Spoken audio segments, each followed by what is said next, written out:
Dalam beberapa waktu terakhir ini, di jalan raya itu semakin banyak berseliweran mobil-mobil made in Korea. Salah satunya adalah sebuah low SUV atau sebuah compact SUV yang semakin banyak ditemui di jalan raya. Dan ini dia, Hyundai atau Hyundai Creta. Kalau dilihat dari modelnya, ini memang sebenarnya cantik, modern. Cuman ada hal lain yang rasanya agak aneh gitu ya. Mungkin karena kita terbiasa dengan model-model mobil Jepang ataupun mobil Eropa yang desainnya itu ya bisa ketebak lah, udah terbiasa, udah berpuluh-puluh tahun melekat di image kita. Nah sekarang muncullah mobil-mobil dari Korea, desainnya itu memang agak-agak berbeda. Kalau kita lihat dari depannya ini, begitu banyak permainan garis-garisnya itu garis-garis yang sedikit melengkung, membentuk kesan modern, dinamis dan cantik tentunya. Ini dari sini kap mesinnya itu agak melengkung, nyaris tidak ada garis-garis yang tegas. Grillnya sama, bentuknya juga unik. Ini seperti trapesium atau apa ini namanya ya, kayak ditumpuk-tumpuk begitu, warnanya black glossy atau black piano. Dan ini 3 titik yang ada di ujung-ujung masing-masing kanan dan kiri ini adalah DRL. Nah unik, DRL-nya di sini. Dan ini lampu utamanya seperti ini. Di lampu utama, di lampu jauh, dan ini lampu sign. DRL-nya LED, lampu utama, lampu jauh itu LED, hanya lampu sign-nya masih bohlam biasa. Nah, ini baru ada garis yang tegas. Ini ada sebuah garis memalang dari kanan ke kiri. Ini kotak tegas untuk menyeimbangkan permainan garis yang cukup banyak tadi. Dan di grill bawahnya ini juga cukup bagus. Ada warna merahnya, jadi terlihat sedikit garang gitu, sedikit sporty. Kita intip mesinnya. Ini kap mesinnya ini agak berat, lumayan berat. Artinya materialnya tebal. Tuh tebal. Dan ini bisa buat olahraga. Ruang mesinnya cukup besar dan penempatan mesinnya ini cukup rapi. Ini mesin 1500 cc dengan power maksimal 115 PS dan 144 Nm pada 4500 rpm. Ini menggunakan penggerak roda depan serta menggunakan IVT atau CVT khas Hyundai. Kalau dibandingkan dengan kompetitornya, ini bukan yang terbesar secara di atas kertas, karena misalkan kayak Honda HR-V itu powernya 121 PS dan torsinya 145 Nm. Nah, di sini windshield-nya ini cukup besar dan di sini terdapat sebuah radar yang menunjukkan bahwa mobil ini memiliki fitur keamanan yang bernama Hyundai Smart Sense. Kalau dari samping itu sebenarnya cukup cantik dan lagi-lagi sun modelnya itu unik. Ini sebenarnya ukurannya cukup besar, cuman karena lengkungannya itu sehingga membuatnya terlihat sedikit mungil. Dan ini ada sebuah permainan garis melengkung yang cukup tegas di sini di bagian sisi roda ini. Ini ada mini fender yang tidak menonjol. Ini menggunakan roda ring 17 dengan profil ban 215/60 dan model velgnya 2 warna. Bentuknya cantik sebenarnya, cuman lagi-lagi kita harus membiasakan diri dengan model-model seperti ini. Dan untuk pengereman tentu saja sudah menggunakan disc brake, ada ABS, ada ABD, ada brake assist tentunya. Begitu pula dengan pengereman roda belakang itu sudah menggunakan rem cakram juga. Spionnya ini agak lonjong, agak melancip, ini keren. Sebenarnya 2 warna, cuma karena ini warna hitam jadinya terkesan 1 warna. Nah, di sini di samping permainan garisnya itu unik ya. Di sini pilar A-nya, jendela ini menyiku. Biasanya itu kebanyakan itu bentuknya agak melengkung ya. Kalau ini menyiku. Dan ini permainan garisnya ini agak unik karena yang di sini ini agak melengkung naik ke atas, sementara di sini ada aksen silver atau abu-abu. Ini ke bawah, tabrakan di sini ini ke bawah. Jadi seperti mengayun gitu. Dan di bawahnya ini ada permainan garis sama seperti di depan, ini agak besar. Ini bagian dari garis-garis roda ini, membuatnya terlihat lebih berotot. Nah, yang tak kalah kontroversinya adalah model belakangnya ini. Ini sih kalau bagi saya, ini modelnya oke, tapi mungkin bagi sebagian orang berbeda. Banyak yang bilang model lampunya ini aneh. Menurut Anda aneh apa enggak? Kalau menurut saya, ini adalah sebuah model baru. Seperti apa ya? Tahu nggak kalau Anda pendekar gitu ya, bawa samurai, bawa pedang, ada kursian-kursian, membentuk Kalau di Jepang tuh huruf katakana, kalau di Korea huruf apa saya nggak tahu hurufnya. Nah ini seperti itu. Tailgate-nya ini juga sama, banyak dengan permainan garis-garis di sini, di sini, di sini, di bawahnya sini, dan bumpernya ini juga penuh dengan permainan garis. Ini warna hitam di sini, warna abu-abu atau silver di sini, ada garis merahnya.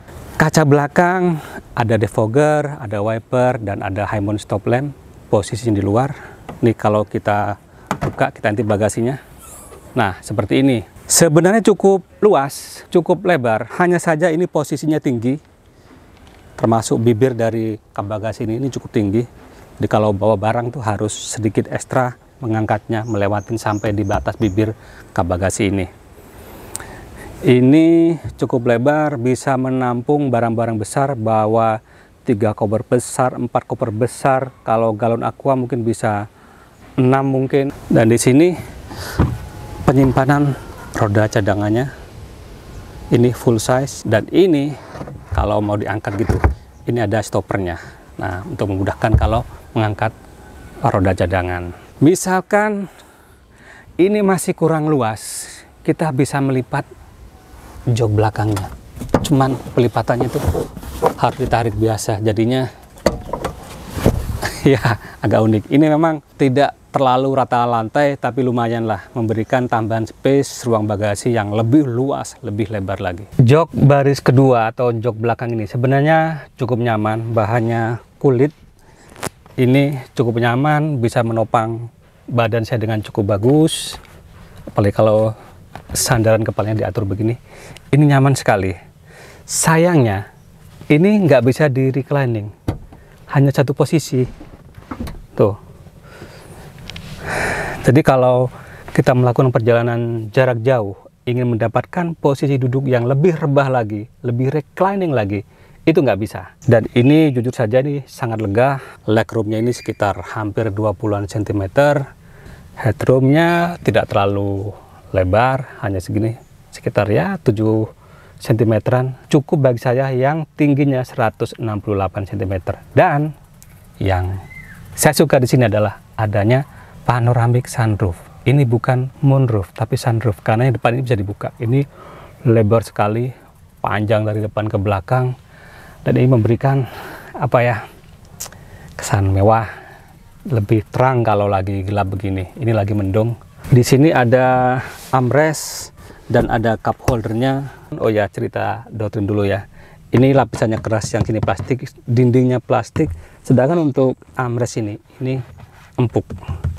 Di sini ada penyimpanan untuk barang-barang kecil sekaligus pegangan. Di bawahnya ini ada penyimpanan, bisa untuk cup holder juga, bisa 2 di kanan dan kiri. Di sini ada kantong. Di sini juga ada penyimpanan sekaligus ada power outlet. Ini sudah USB. Ada ventilasi AC di sini. Lampu cabinnya itu di samping. Kenapa? Karena di atas ini dipakai untuk panoramic roof. Ini LED, dan di sini ada hand gripnya. Sekaligus ada hanger di sini. Ada cantulan kecil, ada hook.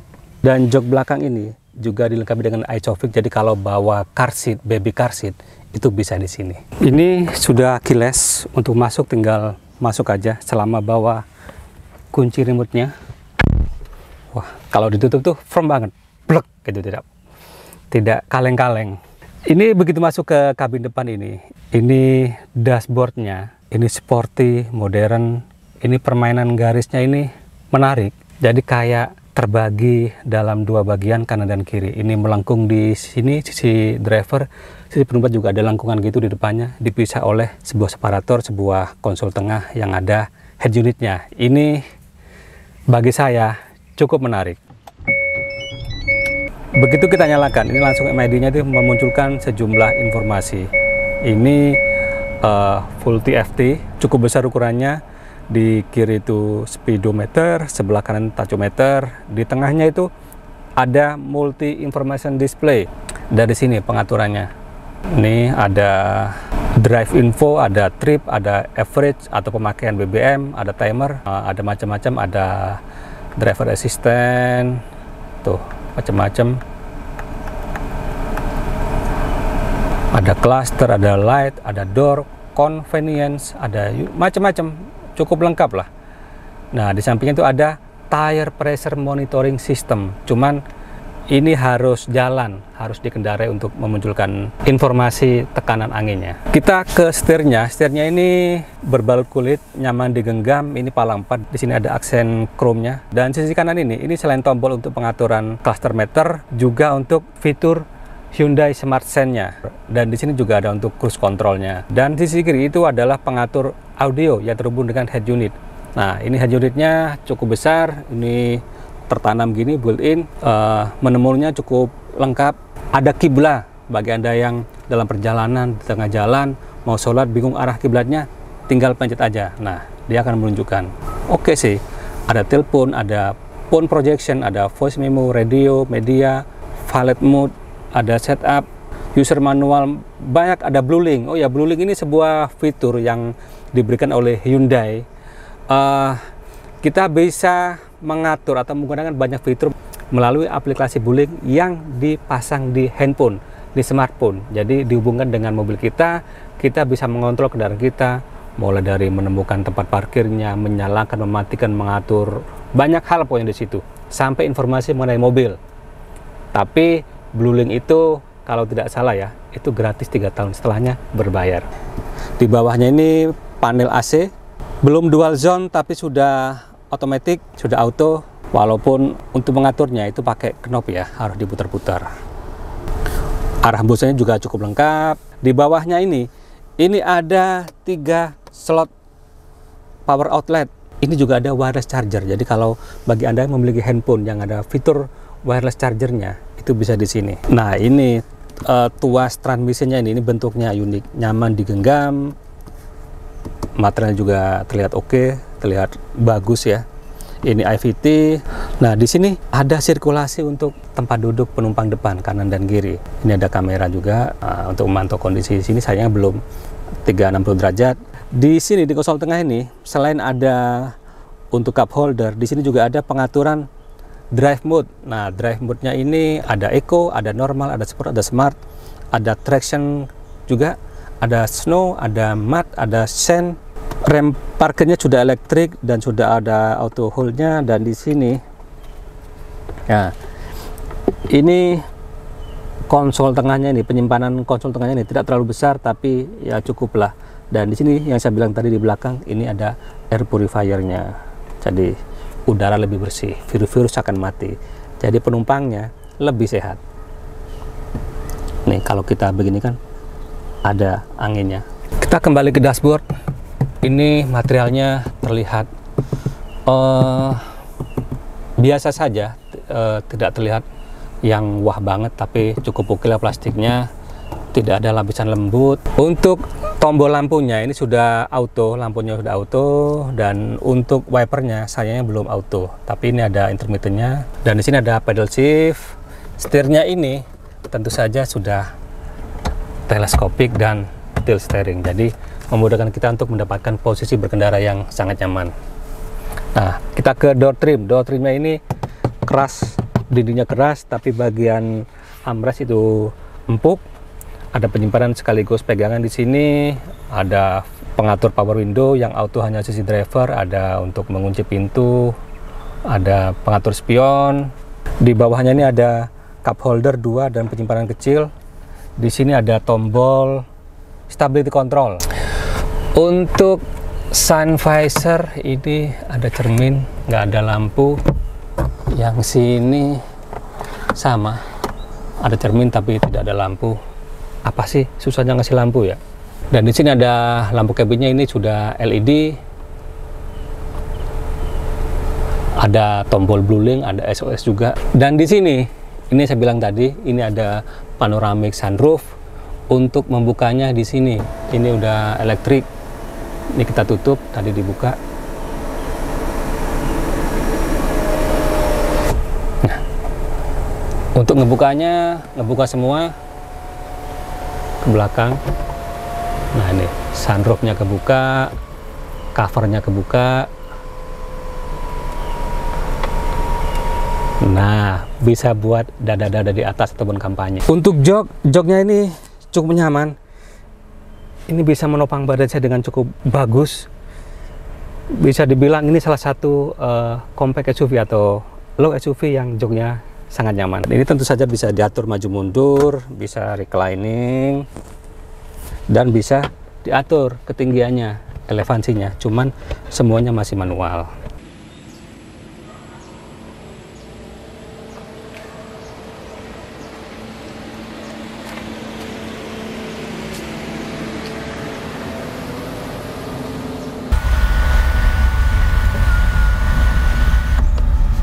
Nah, salah satu hal yang saya suka dari mobil ini adalah satu, adanya sunroof.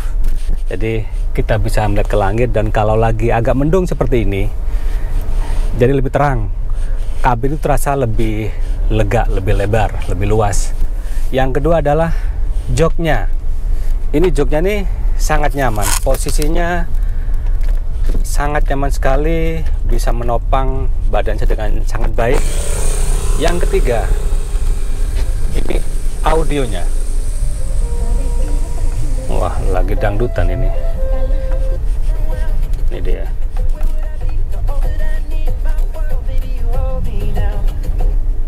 Audionya bagus karena ini menggunakan Bose. Tuh. Enak sekali didengar. Audionya ini selain menggunakan audio yang bagus, Bose, ini juga ada di sini ada 4 speaker, 2 tweeter, dan 2 subwoofer di depan dan di belakang. Jadinya suaranya oke sekali. Untuk digunakan di area perkotaan, mobil ini cukup nyaman karena secara ukuran tidak terlalu besar. Jadi kalau melewati jalanan yang macet itu masih cukup lincah, dan karena dia juga memiliki kemampuan sebagai sebuah SUV, sebuah crossover, mobil ini juga sangat nyaman digunakan untuk keluar kota. Jadi multifungsi, mau dipakai dalam kota untuk aktivitas bekerja, misalkan sekolah, kuliah, belanja, arisan bagi ibu-ibu, ngantar anak sekolah, itu oke. Dipakai perjalanan keluar kota, itu juga oke. Ini sangat nyaman sekali. Dan ngomong-ngomong soal keamanan, mobil ini cukup aman karena dilengkapi oleh, ini ada 6 airbag. Untuk tipe Prime dan Style itu ada 6 airbag, 2 di depan, 4 di samping kanan kiri penumpang dan drivernya. Nah, selain itu, ini juga dilengkapi oleh sejumlah fitur Hyundai Smart Sense. Ada fitur Forward Collision Avoidance Assist, ada Lane Following Assist, dan Lane Keeping Assist. Itu fitur yang akan menjaga, ini bekerja sama dua fitur ini, menjaga mobil tetap lurus atau berada di antara dua marka jalan, sehingga secara teknis bisa lepas setir. Cuman tidak disarankan ya, karena itu tidak baik, menggantungkan keselamatan kita pada sistem seperti ini. Ada juga fitur Blind Spot Collision Avoidance Assist atau BCA untuk tipe Prime, serta fitur Rear Cross Traffic Collision Avoidance Assist. Ini untuk mundur. Jadi kalau mundur di belakang ada mobil atau kendaraan lewat, itu kan ada warning. Jadi fitur-fitur ini membuat mobil ini lebih aman dikendarai. Kalau dibandingkan dengan kompetitor terdekatnya, misalkan kita masuk ke jalan tol untuk merasakan seperti apa sih fitur-fitur Hyundai Smart Sense itu. Fitur Forward Collision Avoidance Assist itu mencegah mobil menabrak objek ataupun kendaraan yang ada di depannya. Itu berfungsi langsung aktif ketika mobil jalan dalam kecepatan rendah dan kecepatan tinggi. Sedangkan fitur Lane Following Assist dan Lane Keeping Assist itu bekerja atau aktif di kecepatan di atas 65 km per jam. Jadi mobil itu akan mengikuti marka jalan, tetap berada di antara dua marka jalan. Ketika markanya belok, jalannya belok, setir juga akan membelokkan kendaraan. Secara teknis ini bisa lepas setir, cuman saya sarankan tidak dilakukan. Kenapa? Memang secara sistem sih aman, mobil akan terkendali, tapi berbahaya, menggantungkan keselamatan kita kepada sistem seperti itu. Namanya sistem buatan manusia, khawatirnya ya ada miss-nya. Jadi lebih baik diaktifkan, oke, tapi setir tetap kita kontrol seperti ini. Nah, Untuk power, memang di atas kertas mobil ini kalah powernya dibandingkan Honda HR-V misalkan. Honda HR-V itu 121 PS, ini hanya 115 PS, sedangkan torsinya 144 Nm. Kalau torsi ya beda tipis lah sama HR-V. Cuman yang saya rasakan, mobil ini sangat enteng dikendarai. Artinya mesinnya cukup responsif. Di putaran bawah itu enteng, di putaran menengah itu juga tarikannya enteng. Apalagi kalau kita mengaktifkan mode berkendara sport. Nah, settingan mesin mobil jadi lebih gahar, lebih responsif. Ini kita tinggal pencet di sini aja mengubahnya ke mode sport. Selain adanya fitur drive mode, di sini juga ada pedal shift. Jadi kalau mau bersenang-senang dengan mobil ini masih dapat. Walaupun ini menggunakan iVT atau CVT, tapi pedal shift ini membuat ada sensasi hentakan. Jadi berasa mengendarai mobil bertransmisi manual ataupun bertransmisi otomatis biasa, yang bukan CVT. Kita tarik.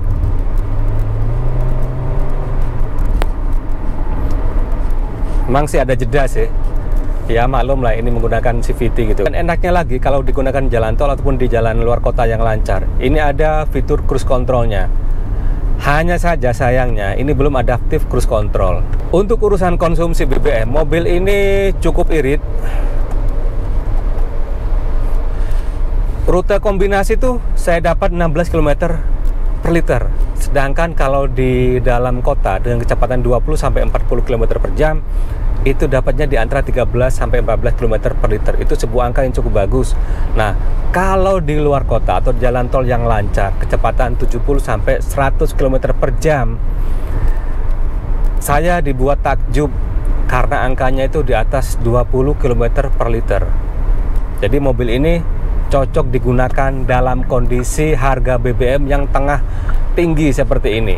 Dengan harga 404 juta rupiah on the road Jakarta, mobil ini menurut saya ya apa ya, dibilang mahal-mahal udah 400 juta gitu kan.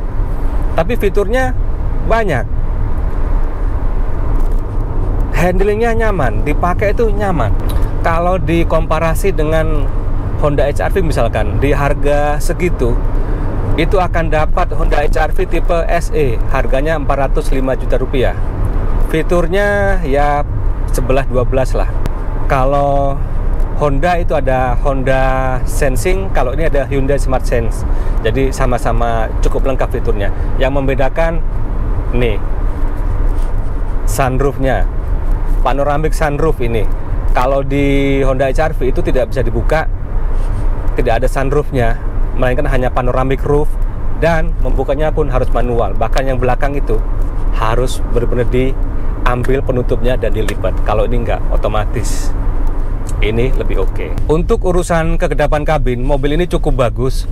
Suara-suara dari luar itu bisa tereduksi dengan cukup baik. Ini nyaris tidak terdengar ya. Peredamnya cukup bagus. Begitu pula dengan suara mesin itu nyaris tidak terdengar. Suara gesekan aspal dengan roda itu ada sedikit samar-samar terdengar, tapi ya bisa diabaikan lah. Artinya untuk urusan kekedapan kabin ini bagus. Dan demikian saja Sobat Indi, vlog saya kali ini tentang Hyundai Creta tipe Prime tahun 2022. Jika ada masukan, ada pertanyaan, ada komentar, silahkan tulis di kolom komentar. Dan satu lagi, bagi yang belum subscribe, ayo subscribe agar channel ini semakin berkembang, menghasilkan vlog ataupun konten yang lebih berkualitas, lebih informatif, dan tetap independen. Terima kasih, sampai ketemu di vlog selanjutnya.